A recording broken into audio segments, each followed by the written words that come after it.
Can you hear me? Good. Okay. You're working? Yeah. Well, good afternoon. It's Indian Market again in Santa Fe, and we have like the Indian world coming to visit, look at the art, support Indian culture, and also look at the legacy that all of these artists are following, a legacy that's been created and by men like Oren Lyons, who's with us here today, to kind of give his viewpoint on the importance of sustaining culture, understanding, respect, and also to understand the paths that have been brought about, the activism of the 70s and 80s and 90s at the UN. It seems like we're living in a different universe today than where we were 20 years ago, and it's amazing. And the question that keeps coming up in my mind is, what would Oren do? So if you can just kind of pick up, I mean, you're an incredible visionary of the time. And even from last year, the attitudes of the kids have changed. The attitudes of people, because of the political situation going around, has changed. People don't know what to do. They see the destruction, they see the lies, they see the impermanence of everything, and they're seeing a lot of structures that had been built through all of the 70s and 80s kind of falling apart. And you're sitting on your own hill up there with the wisdom that you've gleaned.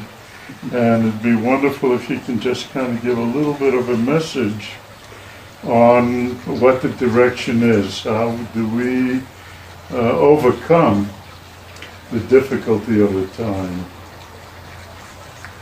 Well, I don't know whether you call that wisdom or just the accumulation of experience over these past 88 years. I don't reflect on myself too much in terms of what I hear people talk about in regards to my observations. I think they're just simply common sense reflections from a stable culture that, as you pointed out, is not so stable anymore. And I'm talking about the Haudenosaunee culture. The culture of the native peoples of this land, common sense, and basic values.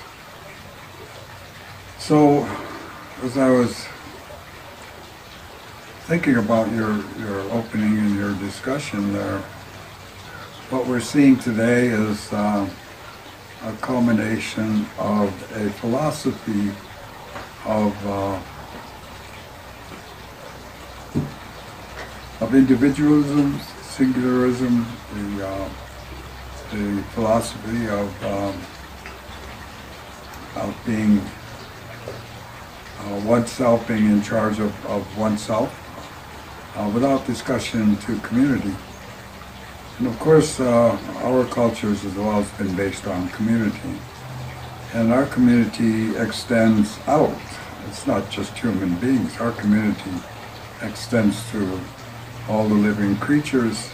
It extends to all the living life that supports us. It extends to everything. It's very inclusive.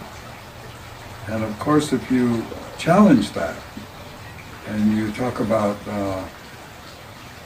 the basic tenet of the common tenet for Americanism is, you're going to be wealthy, you're going to be independent, you're going to be, well, that has problems. And so we do.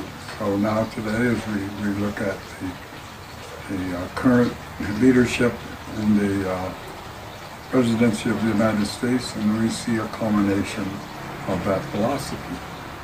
It was in that direction all along. They're not going to go back to anything, because what was there before was predicated on racism. Racism is the foundation of this country, and it hasn't changed. You know, it was released recently. It was released and challenging its existence altogether. It came out roaring, actually. And so that's what we're looking at now. So do we want to go back to that as the foundation of what we're doing? I don't think so. No. I think what maybe we can take our hat off to this transition that we're looking at right now and an unmasking foundation of this country, which is racism.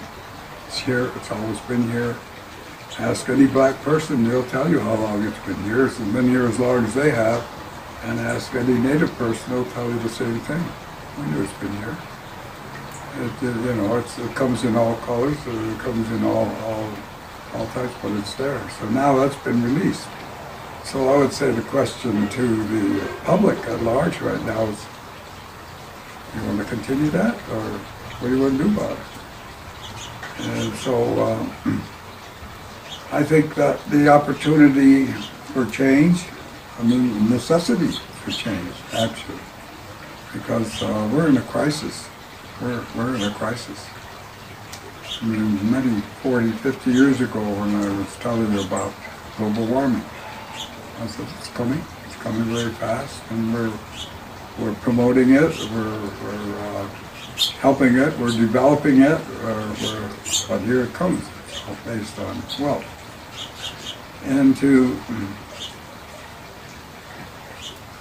the opportunity, I guess, now is the opportunity to bring a moral question into an economic forum. If you don't do that, then you're bound to continue on what you're doing, and that's not going to be very good for you. I think that at one time I was projecting the direction we were going, and I was saying, you know, our 4 generations from now, they're going to suffer. And I said, no, it's going to be 30. No, my great-grandchildren are going to see this. And I said, it's coming sooner than that. My grandchildren, my children. Now, I think I'm going to see it, as old as I am. And we brought it on ourselves. And as you talk about values and so forth, fires are burning. Burning from one end of the Pacific coast up to Alaska and inland. And on the other end, the floods are there. It goes back to an old time when we were sitting around a council fire way back in Lakota country 30, 40 years ago. And Louis Badmoon, he was a spiritual leader of Lakota. And we were sitting around this fire, very beautiful, still night. The sky was dark, and all you could see all the stars. And we were drinking Lakota coffee, which is pretty tough coffee, but it was good for us at that time. And the elders were sitting there: Rose Grove, Master King, Chief Shenandoah, many of us. And I was kind of a youngster at the time, well, younger than they were. And Louis was on a rant, and he said, well, he says, look at us. Look at the condition we're in, he said. And it's all because of our brothers and what they're doing out there, he said. We should take our medicines, all of our spiritual medicines, put them together, he said, and bring down the rain, he said. Bring the floods. Bring the fires, he said. Bring the winds. He said, we can do that. And we sat around that fire, we looked at Louis, and we said, geez, Louis, better think about that one before we do. Well, he says, that's the only goddamn way they're going to listen. Well, we didn't do that. We didn't do that. But our brothers did. The fires are here. The winds are here. The floods are here. And you did it. Every one of you out there did it. So the question now is, are you going to continue to do it? Or are you going to have some concern about your grandchildren, your children, or yourself? And yourself, you're included on this one now. Fires in your house. I don't know how many thousands of homes have been burned in California already. That's your home. Okay, it's coming. It's not going to go away. It's global warming, and we've done it. So the question remains, what are you going to do about it? If you have the energy, commitment, and really comprehension of what we're facing as a species. It reminds me of John Mohawk's statement, it's so apropos of all this. And this was said quite a while ago. John, in spite of being Mohawk, he was a Seneca. His Seneca family's name is Mohawk. So anyway, John was our resident intellect. I always considered him to be the intellect of Iroquois. And we were sitting there and we were having some similar conversation. And John said, kind of casually offhand, well, as far as I can see, he said, as far as I can see, the human species is still a biological experiment.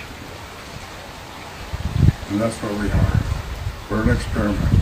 We don't bring anything to this earth. We haven't helped it. We've torn it apart. We've dug the heart out of it. We've poisoned the water. And we suffer the consequence. And nature, which has always been the boss, is entirely implacable. Has no mercy whatsoever. I remember you were saying that. Has no mercy. There's no mercy in nature. Only law and rule. Behave yourself and you'll prosper. Support and you'll prosper. Challenge and we are where we are today. Those fires aren't going to get better. They're just going to get worse. In Greece, just lost 96 people in this fire. 2 years ago, the Soviet Union, or the Russian, the Russians now, that leader said, this is global warming. And they were having their fires. All right, what's it take? What's it take for you people out there? You put a leader in, and the leader is a culmination of a philosophy. Bound to happen. Basic philosophy. What's mine is mine, and what's yours is mine too. Well, it doesn't work in the real world. It's always been a community, fundamentally will remain one, and we're part of that community. With that great responsibility, because we have intellect, supposedly, and we're not very good at using that intellect. And we have to change our values, our value change. Value change for survival. If we don't change our values, it's not going to survive. And like I say, nature is nature. And we suffer the consequences like anything else. So this fly is very persistent, like Mother Nature. No, not going to go away. Not going to go away. Going to be here. So the question remains now, what are you going to do about it? Onondaga, 6 nations, our communities, we're trying to get off the grid. We're trying hard to get independent, to not be going down when everything goes down, which would be brought on by the heat, which you're beginning to feel now. And it's just going to get worse because we're not behaving well. Do we have time? I think so. I think we're, it'd be a great effort. your question is out there. We've crossed marks of no return already, but still, this earth has been through a lot. And as John said, we're here as a biological experiment, and if we're really considering of our philosophy of Six Nations, seventh generation, then you better change your values. You know, it's about sharing. Number one value is to share.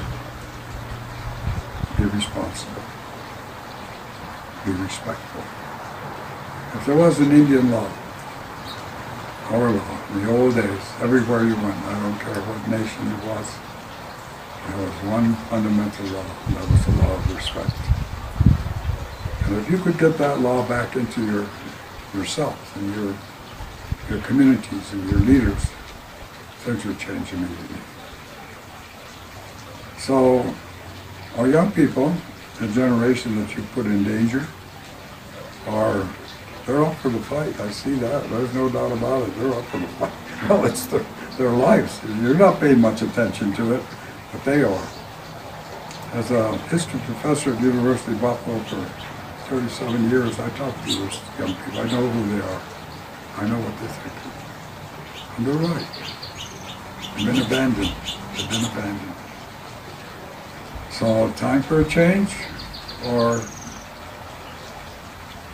set them up. Or with the question mark. I tell you, I look back to the organizing that you were involved with, and a lot of Indian leaders were. And they had the spark to go out and motivate and consistently stay true to that message. And right now we're pretty far out into Indian country.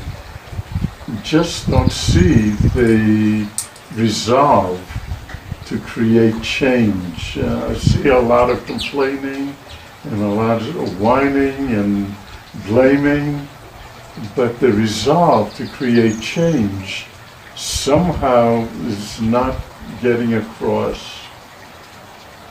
There's a lot of static there. I don't know what you might call it, web static. There's a lot of static in that, people getting through that message, you know. And it works for corporations, what's happening today. Corporations are bundling money away by the handful. It's fiscal, stick it out. They don't know what to do with it. You know, there's a waiting list for yacht building, just for your information. And they want to build the biggest yacht. They have the money. And they're angry because they have to get in line. Not about yachts being built. How about that? And what about Skid Row in LA? Or Skid Row in New York City? They're not building yachts. Mm-hmm. So where's your values? And where's your resilience? And where's your leaders? Certainly not in Washington, you can see that. So, it's either fight or curl up. You curl up in the ball over there and just let it, what else are you going to do? It'll get to you. Everywhere, nobody's going to be exempt. So I would say, you know, the old saying, time to fish or cut bait. And if you don't want to cut bait, then you'll be out there fishing. Yeah, grocery store. Yeah, I've got 2 great-grandchildren now. I'm very concerned about them. And so we're thinking, you know, community-wise, you know, how shall we do this? We're thinking a broader community, inclusive of towns and cities, to collectively do something to meet the issues that are coming, which is energy, which is lack of energy, which is warming. They call it warming. Hey, that's a soft term for what's happening out there right now. If you're going to use that term over there in California right now for some of those people who came back to their houses which are just ashes, that's not warming. sizzling. That's about as hot as you're going to. Well, I don't know. We're going to see hot weather. So here it is, you know. I'm at that age now where, you kind of get prepared to pass everything on, prepare to step on the other side, Think of Louis Badwood and what he said. We didn't have to do it. They brought it here themselves. It was you that brought the fires. It was you that brought the winds. It was you that brought the storms. And the ice is melting, going fast. It's melting in the north, that's what I said. It's melting in the south, the Himalayas, the Andes, Kilimanjaro, forget about it. It's almost gone. It's gone. You're not going to see it. So, it's time. Either stand and fight, or pay the consequence. Not much choice now. We have the water protectors that are the only movement that seems to be out there now. I don't know how much contact you've had with the water protectors that are out there. These are all young kids. And those fighters, I'm amazed, a lot of the environmental organizations in this country, they're fighting hard. Many of them, almost all of them are really fighting hard. And there are countries around the world who understand. I mean, I remember the statement coming from the Emperor of Japan several years ago, and he said there's only one issue now, and that's global warming. So I mean, the world isn't really all asleep. But this is, as it says, this is a global problem and requires a global solution. You can't fix one side and expect the other side to be fixed as well. It requires everybody to act simultaneously in their own defense. So that's the problem. The problem is who you elected to be president. But on the other hand, woke you up. Question is, did it wake you up enough? So, I mean, that's up to you. I can't answer that question, but from past experience, we're not waiting for you. We're trying to prepare for about as bad as it can get. And so, the options, I think, are still there. The options are possible, but it requires really super fundamental change. Private property, forget about it. It doesn't work anymore. It's all community. It's always been community, and I think we have to take that path, that road, or we are, as you say, a biological experience. The Earth's not going away because of global warming. The Earth's not going to disappear either when we all disappear. It's done this again and again, so sometime way back in the future,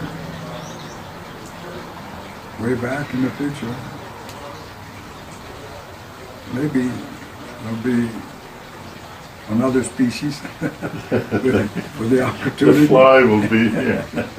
Yeah, the flies will be here, real tough. So I would say, out there, don't give up. There's very, my father was a goalkeeper in the lacrosse. He was an excellent goalkeeper, one of the best, and people still talk about him. And I took that position later on. I became a goalkeeper, and everybody played lacrosse. But he only gave me two advice. He said, keep your eye on the ball, never give up. Never give up, he said. And that's what I tell you. I think that is an important message to keep the inner strength. You gotta fight. You'll never give up. Fight is on, folks. Up to you. Can we put that on your tombstone? Never give up. No, you know, in the old days, we never had a tombstone. They took the people and buried them out. Family took over, put Right. them away. God. We didn't have these cemeteries. It's Christian. Yeah, I guess you could look at those cemeteries as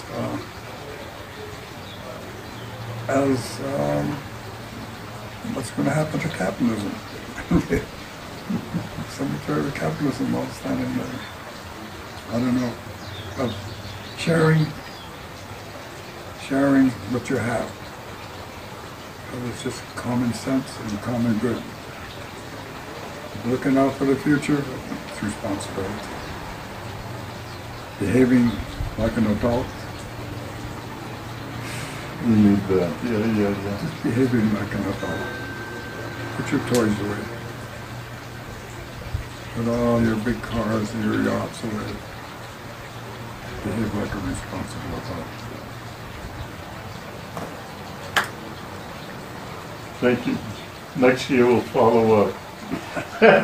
Draw another picture. Yeah. Count the damage. It's an amazing time. The Chinese have a thing, may you live in interesting times. Always. So, Oh, thank you, Harlan. It's good that you carry the message. yeah. No, we don't give up. We're not giving up. Fight is on. You're an inspiration. Thank you. Yeah. All righty.